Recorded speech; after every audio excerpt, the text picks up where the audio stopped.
Hey guys, welcome back to a brand new Ninjago video here on the channel. My name is TannerFishies. In today's video, we are going to be discussing a very interesting aspect of Ninjago Legends monstrosity that I personally did not consider when watching the actual series itself. Now, while doing research on the Ninjago wiki for another video, I came across this excerpt from the previous Fire Masters page. Of course, this character was featured in Ninjago Legends monstrosity, having ultimately been turned into a monster, leading his mech, the Fire Knight mech, aka Rusty, to vow to protect Kai. However, when you think about it, and again, pulling up this part of the Fire Masters page, there is possibly a very big plot hole here that Ninjago Legends monstrosity might have overlooked, with the Elemental Master of Fire, again, not having passed down his powers, presumably before being turned into a monster. So how exactly did the power get passed down? And again, feel free to pause and read this excerpt from the Ninjago wiki if you would like to, I guess, learn more about the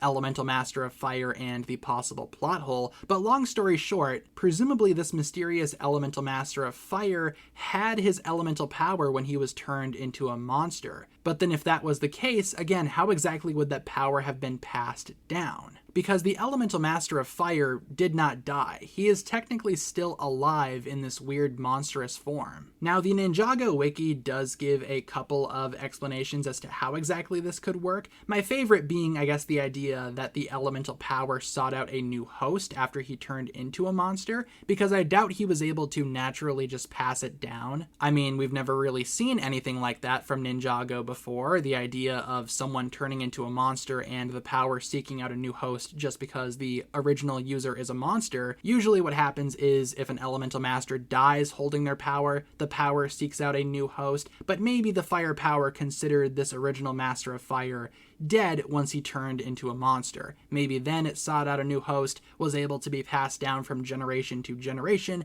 until naturally getting to Kai. And in my opinion, that's really the only way this could even work without being some type of major plot hole, because again, the Master of Fire was alive and presumably did have his powers when he got turned into a monster in the Land of Monsters. So how exactly did the fire power get to other generations, including Rei and Kai? Well, I'm sure there's a way to make it make sense.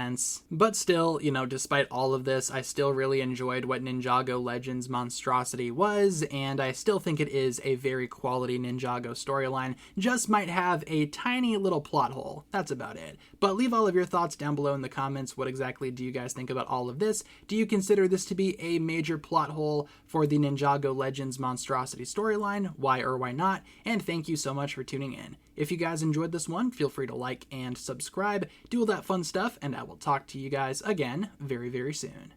Peace.